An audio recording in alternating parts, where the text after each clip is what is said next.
अब विधायिका संबंधी शक्तियों के बाद तीसरी शक्तियां हैं वित्त संबंधी शक्तियां, पैसे से, मुद्रा से संबंधित।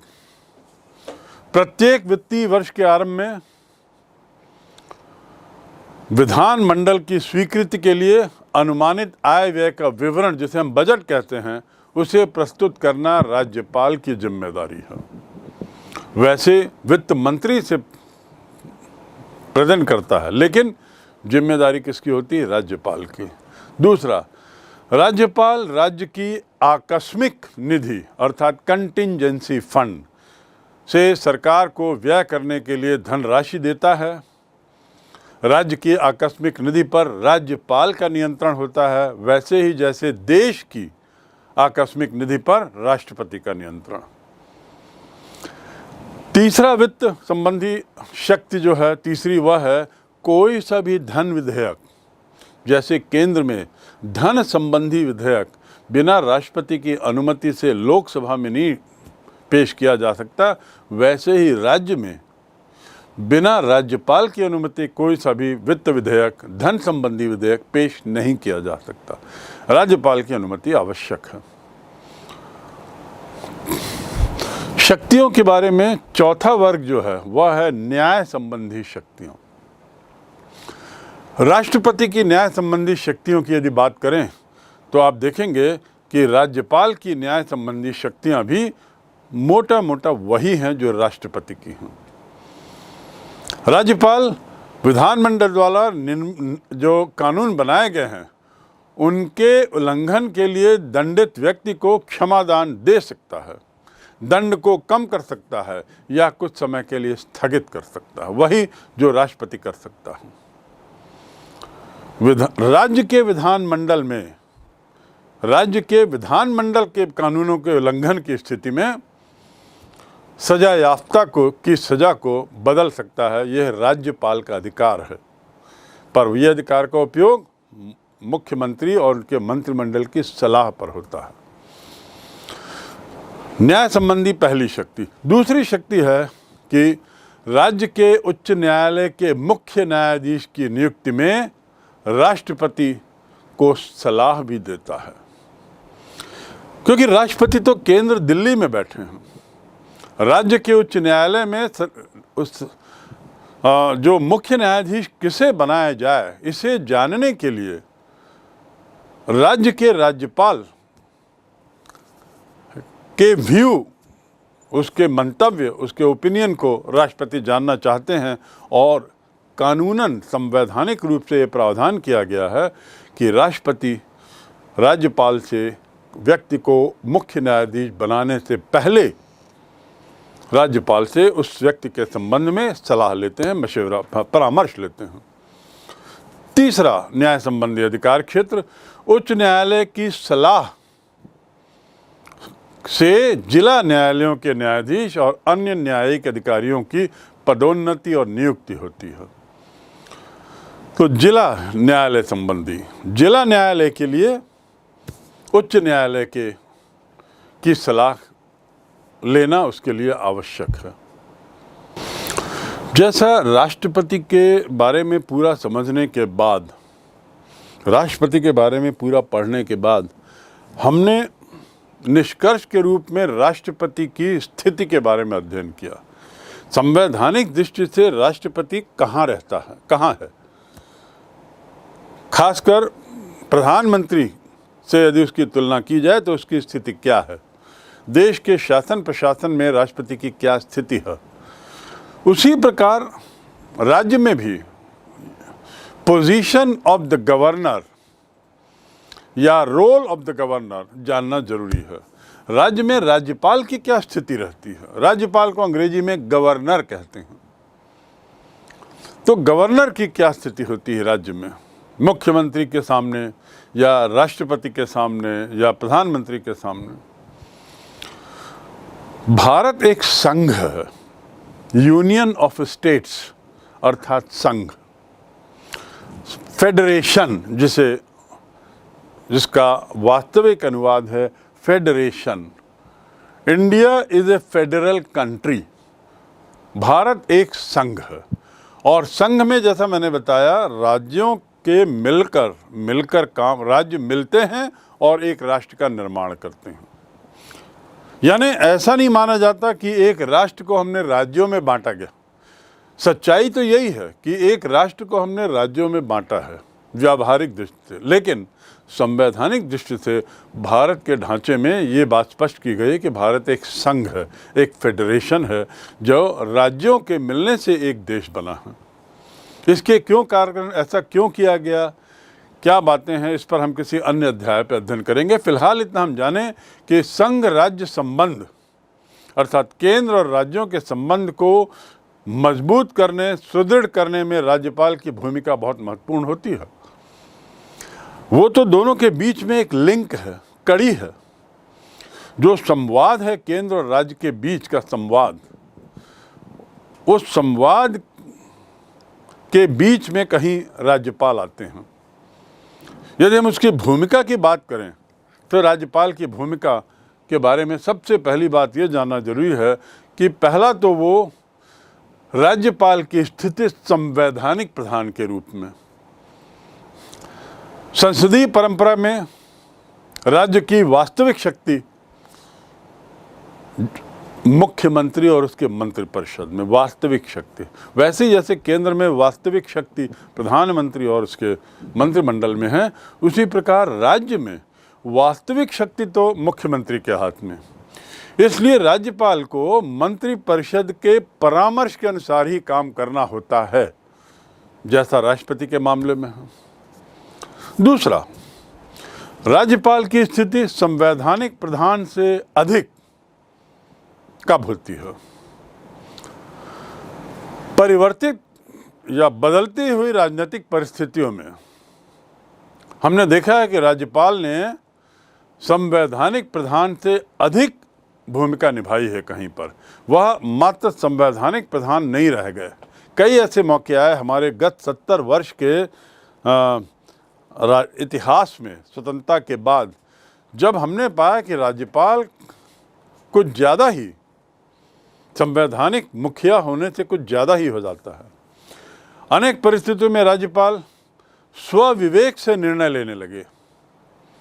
जैसे कि उदाहरण की बात करें तो संविधान के अनुसार शासन चलाना संभव न हो तो राज्यपाल राष्ट्रपति को अपना प्रतिवेदन भेजकर राष्ट्रपति शासन लागू करा सकता है।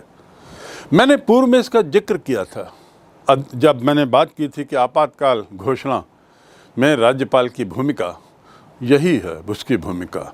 यहाँ पर वह अपने विवेक का उपयोग करता। जब वह प्रतिवेदन भेजता है राष्ट्रपति को तो उसमें अंत में क्या अनुशंसा करता है वो बहुत महत्वपूर्ण है। यदि उसकी अनुशंसा में ये स्पष्ट है कि इसलिए इन कारणों से यहाँ पर राष्ट्रपति शासन लगाया जाए तो उसका पालन राष्ट्रपति करते हैं। दूसरी बात, ऐसी स्थिति में याद रखें कि जब उस क्षेत्र में आपातकाल लगाया जाता है तो राज्यपाल राष्ट्रपति के प्रतिनिधि के रूप में काम करता है और मुख्यमंत्री और सदन, जैसा मैंने बताया, और उसका मंत्रिमंडल एक तरीके से पृष्ठभूमि में चला जाता है। ऐसी स्थिति में, आपातकाल की स्थिति में, राज्य के आपातकाल की स्थिति में हम कहते हैं वहां पर राष्ट्रपति शासन लागू हो गया। राष्ट्रपति शासन, प्रेसिडेंट्स रूल, इसीलिए कहते हैं क्योंकि राज्यपाल राष्ट्रपति के प्रतिनिधि के रूप में सर्वशक्तिशाली हो जाता है जब राष्ट्रपति शासन होता है तो, जब आपातकाल घोषित होता है तो। और आपातकाल की घोषणा के लिए जो विवेकाधिकार है वह राज्यपाल को बहुत ताकतवर बना देता है। इसके अलावा विधानसभा में जब किसी दल को बहुमत ना हो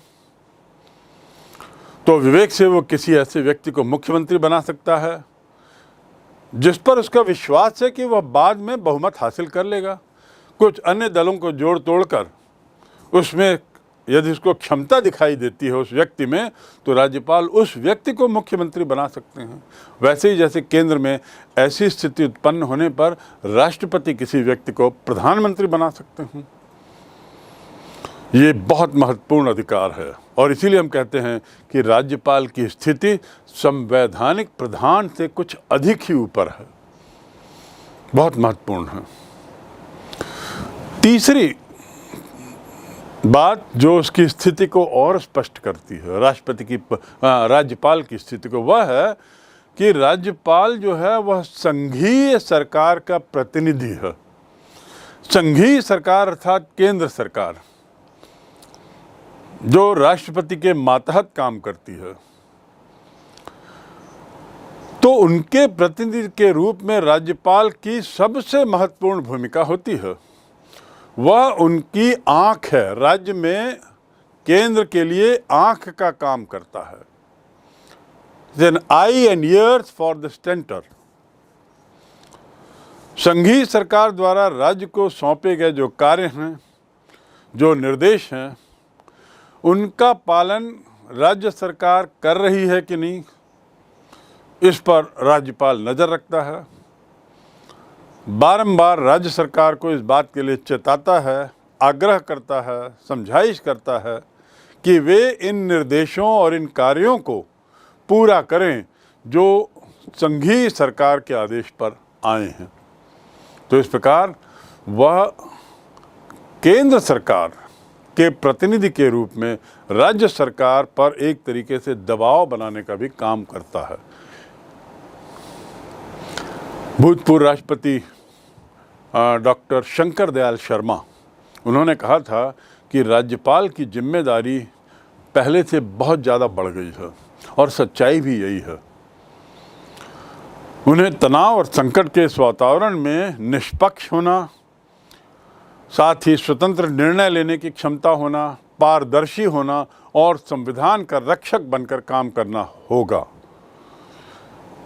इसके मायने क्या कि राज्यपाल की एक बहुत अहम भूमिका है हमारे फेडरल स्ट्रक्चर में, हमारे संघीय ढांचे में, क्योंकि राज्यपाल जिस ढंग की बातें, जिस ढंग की सूचनाएं या जिस ढंग से राज्य की बातों को केंद्र में पेश करता है, केंद्र उसी नज़रिए से राज्य की सरकार को देखता है।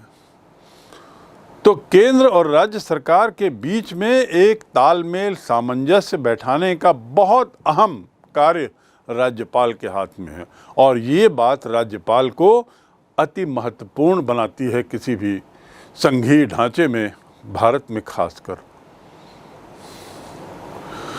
छत्तीसगढ़ जब बना तो उसके पहले जो राज्यपाल थे, हम उनका नाम जान लें। प्रथम राज्यपाल श्री दिनेश नंदन सहाय, प्रथम राज्यपाल श्री दिनेश नंदन सहाय जो एक ब्यूरोक्रेट थे। राज्यपाल बनाए जाने से पहले, जैसा मैंने कहा, कि बहुत प्रतिष्ठित लोग, सामान्यतया चाहे राजनीति के क्षेत्र में प्रतिष्ठित हों, चाहे अन्य क्षेत्रों में और चाहे शिक्षा के क्षेत्र में, प्रतिष्ठित लोगों को, बहुत अनुभवी लोगों को राज्यपाल बनाया जाता है। ये परंपरा रही है, कोई इसकी योग्यता के रूप में इसे नहीं लिखा गया है, परंपरा है। उसी परंपरा में दिनेश नंदन सहाय को छत्तीसगढ़ का पहला राज्यपाल बनाया गया और वर्तमान में जो हमारे राज्यपाल हैं, श्रीमती अनुसुईया उइके, श्रीमती अनुसुईया उइके हमारे छत्तीसगढ़ की राज्यपाल हैं। ये राजनीति के क्षेत्र से आई हैं, राजनीति के क्षेत्र में उन्होंने बहुत काम किया है, उसमें नाम कमाया है और राज्यपाल हैं।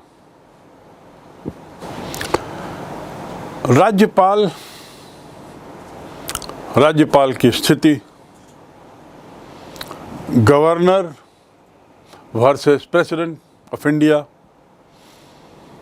काफ़ी कुछ स्थिति अब स्पष्ट हो गई होगी और आपके मन में जो बहुत सी शंकाएं रही होंगी राज्यपाल और राष्ट्रपति की भूमिका को लेकर देश की राजनीतिक व्यवस्था में, उन शंकाओं का निराकरण निश्चित रूप से काफ़ी कुछ हो गया होगा।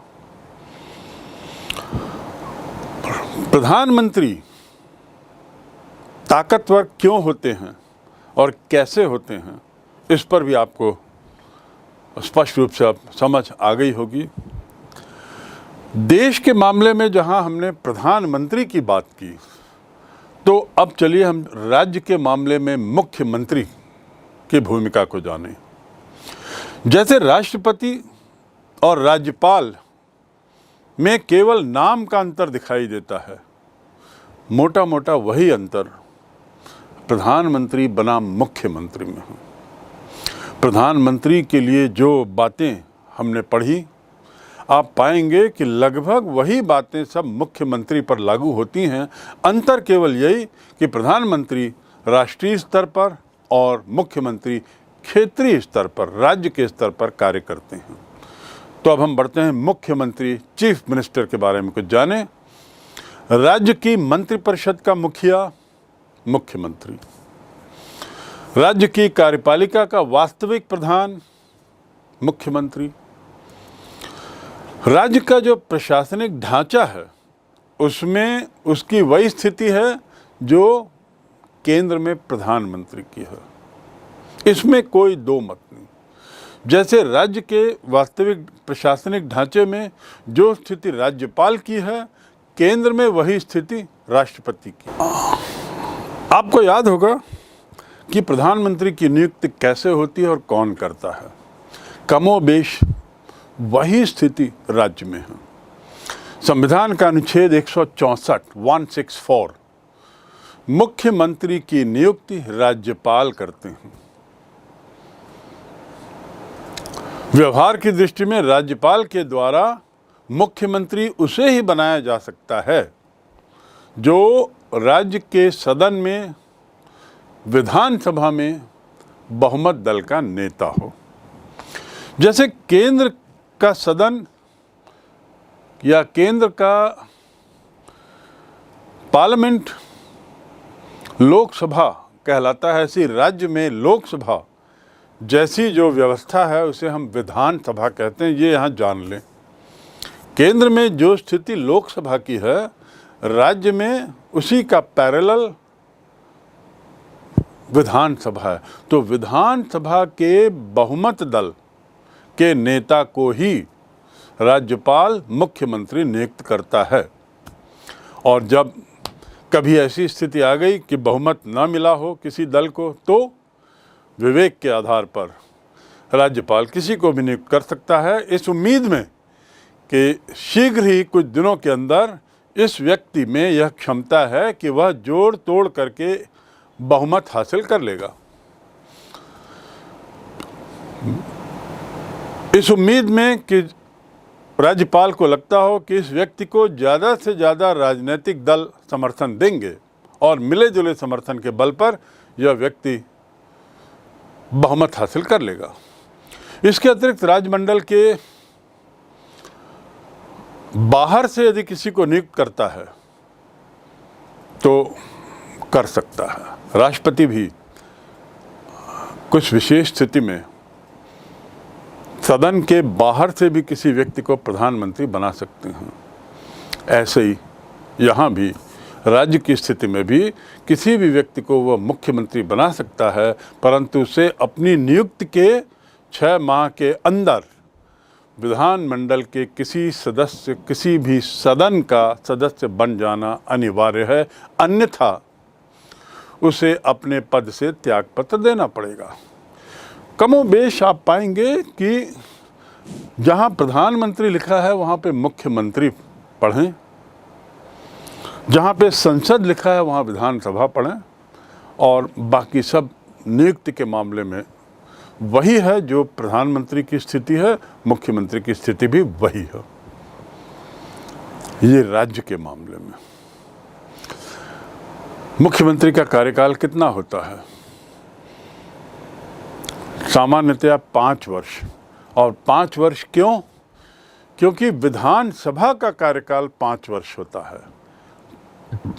तो एक विधानसभा का कार्यकाल अधिकतम 5 वर्ष, उस विधानसभा से चुने गए बहुमत दल के नेता का कार्यकाल भी स्वाभाविक रूप से अधिकतम 5 वर्ष होगा।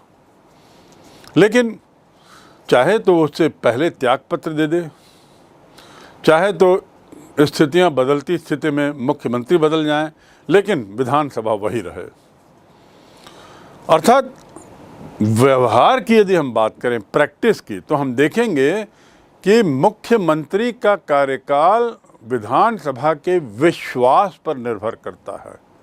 जब तक उस विधानसभा का विश्वास उस व्यक्ति पर है तब तक वह मुख्यमंत्री। जिस दिन विश्वास हटा या अविश्वास बढ़ते अविश्वास की संभावना दिखाई दी तो उस दिन सरकार बदल सकती है, मुख्यमंत्री बदल सकता है, विधानसभा वही रहेगी। कार्यकाल की बात, अब हम शक्तियों की बात करें, वैसी ही जैसी कि प्रधानमंत्री की हो। Powers and functions of the chief minister, क्या हैं उसकी शक्तियाँ? वास्तविक शक्ति, जैसे केंद्र में प्रधानमंत्री की, राज्य में मुख्यमंत्री की। और ये जैसे प्रधानमंत्री सबसे ज़्यादा शक्तिशाली केंद्र में होता है, ऐसे ही राज्य में मुख्यमंत्री सर्वाधिक शक्तिशाली पदाधिकारी। तो इनकी शक्तियों के बारे में हम थोड़ा सा उसी तरीके से अध्ययन करें जिस तरीके से प्रधानमंत्री की शक्तियों का। पहली बात, बहुमत दल का नेता। जितना ज़्यादा बहुमत उतनी ही उसकी शक्ति, उतना ही उसका प्रभाव बढ़ेगा। दूसरा, विधानसभा और राज्य का नेतृत्व करना। विधानसभा का नेतृत्व अर्थात बहुमत दल का नेता होने के नाते वो विधानसभा का नेतृत्व करेगा और राज्य का नेतृत्व करेगा। व्यावहारिक दृष्टि में वास्तविक कार्यपालिका के लिए शासन की सभी महत्वपूर्ण नीतियां जो होंगी उसको सदन में रखना, उसकी घोषणा करना, राज्यपाल को परामर्श देना, विधानसभा को भंग कराने के लिए राज्यपाल को सुझाव देना, राज्य का मार्गदर्शन करना आदि आदि, ये सब मुख्यमंत्री के दायरे में आता है। अंतर्राष्ट्रीय सम्मेलन, अंतर्राज्यीय सम्मेलन और मुख्यमंत्री सम्मेलनों में वह राज्य का प्रतिनिधित्व करता है। जैसे कि अंतर्राष्ट्रीय सम्मेलनों में प्रधानमंत्री, तो अंतर्राज्यीय सम्मेलनों में मुख्यमंत्री। मंत्रिपरिषद के गठन का अधिकार मुख्यमंत्री को है, जैसे प्रधानमंत्री को केंद्र में। वो नामों की सूची बनाकर राज्यपाल को देते हैं और राज्यपाल उस सूची को स्वीकृत करने के लिए विवश है। मुख्यमंत्री मंत्रियों की संख्या निर्धारित करता है, मंत्रियों का रैंक निर्धारित करता है, मंत्रियों के विभाग निर्धारित करता है और साथ ही विभागों का निर्धारण भी मुख्यमंत्री ही करता है। दूसरे शब्दों में, मंत्रिपरिषद के सभी सदस्य मुख्यमंत्री के प्रसाद के रूप में इन सब विभागों से जुड़ते हैं। चौथा, मंत्रियों के मध्य विभागों का बंटवारा और उसमें परिवर्तन करना, अनुभव, क्षमता, रुचि, योग्यता, इसको ध्यान में रखते हुए मुख्यमंत्री विभागों का बंटवारा करता है, विभिन्न डिपार्टमेंट देता है और इच्छानुसार ज़रूरत पड़ने पर समय के अनुसार इनके विभागों को बदल भी सकता है, मंत्रियों को हटा भी सकता है, नए लोगों को जोड़ भी सकता है। तो पांचवें अधिकार में हम मंत्रियों को पदच्युत करने का अधिकार। किसी भी मंत्री द्वारा यदि शासन का विरोध किया जा रहा हो, किसी भी मंत्री के द्वारा यदि मुख्यमंत्री की आलोचना की जा रही हो, कोई मंत्री यदि मुख्यमंत्री का विश्वास पात्र ना हो रहा हो, उससे मतभेद हो गया हो, तो स्थिति में मुख्यमंत्री चाहें तो त्याग पत्र मांग सकता है। और त्याग पत्र मांगना अर्थात मंत्री के लिए आवश्यक है कि वह मंत्रिमंडल से हटे। ये भी होता है कई बार कि त्याग पत्र मांगने पर कई बार मंत्री त्याग पत्र नहीं देते। ऐसी स्थिति में मुख्यमंत्री उसे हटा सकता है, लेकिन मुख्यमंत्री स्वयं नहीं हटा सकता। मुख्यमंत्री राज्यपाल को सलाह देगा कि इस व्यक्ति को मंत्रिमंडल से हटाया जाए, अपदस्थ किया जाए। तो राज्यपाल मुख्यमंत्री की सिफारिश पर मंत्रिमंडल से उस मंत्री को हटाते हैं। वैसे ही जैसे केंद्र में प्रधानमंत्री की सिफारिश पर राष्ट्रपति किसी मंत्री को पदच्युत करते हैं, जिस प्रकार दोनों स्थितियां दोनों क्षेत्रों में एक जैसी हैं।